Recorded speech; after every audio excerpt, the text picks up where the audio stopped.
साल 1963, जगह दिल्ली का नेशनल स्टेडियम, तारीख थी 27 जनवरी। भारत और चीन युद्ध के खत्म होने के कुछ महीनों बाद का समय। स्टेज पर माइक के सामने खड़ी थी लता मंगेशकर। महफिल सजी थी। लता ने गाना शुरू किया। ऐ मेरे वतन के लोगों, तुम खूब लगा लो नारा, ये शुभ दिन है हम सब का, लहरा लो तिरंगा प्यारा। पर मत भूलो सीमा पर वीरों ने है प्राण गवाए, कुछ याद उन्हें भी कर लो जो लौट के घर ना आए। स्टेडियम में सन्नाटा पसर गया। दर्शक दीर्घा में बैठे लोगों की आंखें भर आईं। भारत के पहले प्रधानमंत्री पंडित जवाहरलाल नेहरू की आंखें भी भीग गई थीं। इस गाने में सिर्फ लता मंगेशकर की आवाज का जादू नहीं था, कवि प्रदीप के कालजे बोल भी थे। क्या अजीब इत्तेफाक है कि 6 फरवरी को प्रदीप की बर्थ एनिवर्सरी होती है और इसी तारीख को लता मंगेशकर ने दुनिया छोड़ दी। दो महान प्रतिभाओं का एक ही तारीख से कनेक्शन जुड़ गया।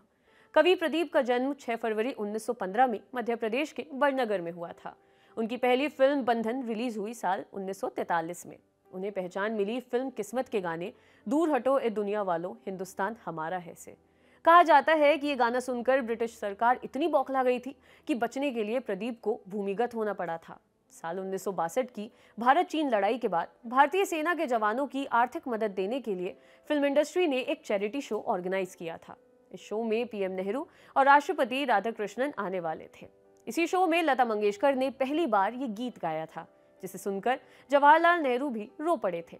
लता मंगेशकर ने अपने एक इंटरव्यू में बताया था, जब मैंने पहली बार इस गाने को गाया था तो मुझे लगा मैंने गाने में कहीं कोई गलती कर दी, मगर जब मैं पंडित नेहरू से मिली तो मैंने उनकी आंखों में आंसू देखे थे। उन्होंने कहा, लता तुमने आज मुझे रुला दिया।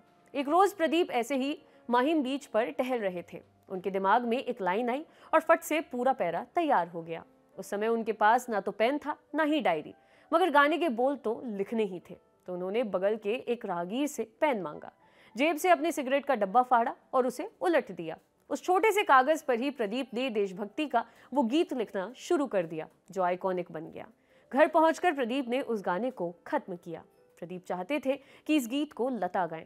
उन्होंने लता से गुजारिश की और लता मान गई। बात तय हुई कि ये लता आशा का ड्यूट सॉन्ग होगा, मगर आशा ने म्यूजिक डायरेक्टर को फोन करके कह दिया कि उनकी तबीयत थोड़ी नासाज है, इसलिए वो दिल्ली नहीं आ पाएंगी। इसलिए ये गाना सोलो लता का ही हो गया। बताया जाता है कि साल 1963 में दिल्ली में हुए कॉन्सर्ट में कवि प्रदीप को बुलाया ही नहीं गया। आज प्रदीप नहीं है, अब लता मंगेशकर भी नहीं रही। देशभक्ति के इस गाने को लिखने वाले प्रदीप की जयंती पर इसे गाने वाली लता मंगेशकर दुनिया को अलविदा कह गईं। ऐसा ही कुछ जगजीत सिंह, निदा फाजली जी के साथ भी हुआ था। महान गजल गायक जगजीत सिंह ने निदा फाजली की दर्जनों गजलों को अपनी आवाज दी है। जगजीत सिंह की बर्थ एनिवर्सरी 8 फरवरी को होती है। इसी दिन निदा फाजली की डेथ एनिवर्सरी होती है। Life is strange. आपके लिए खबर लिखी थी हमारी साथी मेघना ने। शुक्रिया।